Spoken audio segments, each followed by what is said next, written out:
मैं मेरे अनुभव को कहता हूँ, हम जब बच्चे थे, आप जितने थे, तो हम यहाँ से 5-6 किलोमीटर पैदल चल करके पढ़ने जाते थे। हमारे हाफ पैंट होता था नेकर, जिसको कहते हैं नेकर। आपके नेकर अभी नहीं है, आप तो पैंट है आपकी पूरी। हमारे यहाँ तक नेकर होती थी और पीछे 2-2 कारियाँ होती थी। कितनी होती थी? 2-2 कारियाँ। ऐसे विकट समय में हम जो है पढ़ाई करने जाते थे। आपके इस ज़माने में लाइट है, सड़कें हैं, गाड़ियाँ हैं। हमारे टाइम में न तो सड़कें थी, न गाड़ियाँ थी, न लाइट थी। हम चिमनी की रोशनी में पढ़ते थे। चिमनी है ना, चिमनी की रोशनी में पढ़ते थे। तो उस समय भी यहाँ से पढ़ कर के रेत के रतन होकर के निकले हमारे यहाँ के पड़ोसी प्रेमाराम, जो एसडीएम थे, आज नहीं है। क्या बने थे? एसडीएम। इस रेत में से हीरा चमका और एक कलेक्टर से नीचे की रैंक का उस जमाने का आदमी मैंने देखा हुआ था, मेरा साथी था। इतना वो परिश्रम मेहनती था। आज के ज़माने में तो सब सुख है, आपके पास क्या नहीं? घर में लाइट है, पंखा है, जाने के लिए गाड़ी है, घर है बैठने के लिए, खाने के लिए अनाज है। हमको 2-2, 3-3 समय टाइम भूखा रहना पड़ता था। घर पे राबड़ी बनती थी। क्या बनती थी? राब, पानी की राब।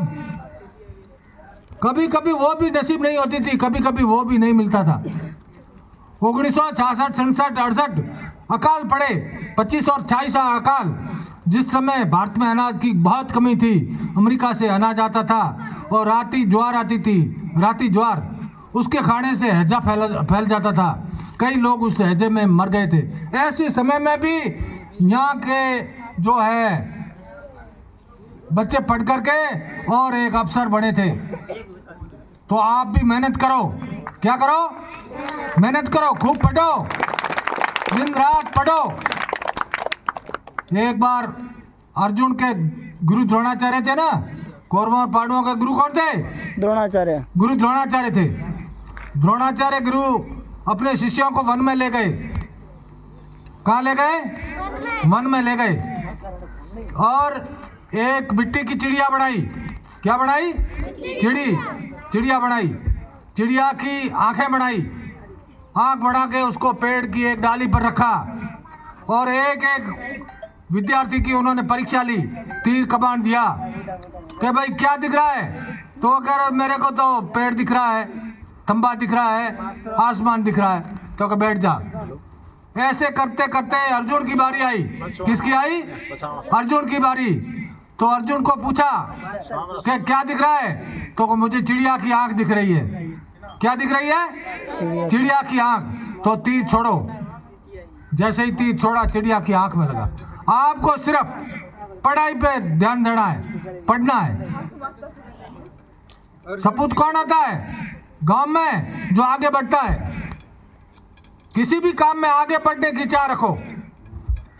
पढ़ाई में, खेल में तो ऐसा है कि 2 खेलते हैं, उसमें एक जीतता है, एक हारता है। इलेक्शन चीज भी ऐसी है, वोट 2 लड़ते हैं, उनमें एक की जीत होती है। जिसको ज़्यादा वोट मिलते हैं वो जीत जाता है और जिसको कम वोट मिलते हैं वो हार जाता है। खेल भी ऐसी है। खेल हमेशा प्रेम की भावना से खेलना चाहिए। खेल में कोई द्वेष या आपसी झगड़े या विवाद नहीं होना चाहिए। ये तो क्या है, जिले लेवल के और राष्ट्रीय लेवल के जो खेल होते हैं उसमें भी जो है रेफरी करता है, एम्पायर करता है, निर्णायक जो करता है वही फैसला मान्य होता है। तो अपने को लड़ना नहीं चाहिए, नहीं हाका करना चाहिए। जो ठीक है, एम्पायर कोई गलती कर रहा है या पक्षपात कर रहा है तो अलग बात है। तो ऐसे समय में हमको थोड़ा कुछ करना चाहिए। और आपको यही बार बार मैं कहता हूँ कि हमेशा मेहनत करो। मेहनत का फल मीठा होता है। कैसा होता है? मीठा।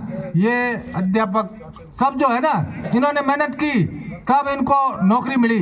आप भी चाह रखो हम भी पढ़ लिख कर के हमारे माता पिता के एक चाहते पुत्र बने। ठीक है ना? हाँ, तो सपूत बनो, गांव के लिए, समाज के लिए, अपने साथियों के लिए, सबके लिए अच्छे बनो। इतना कहकर बहुत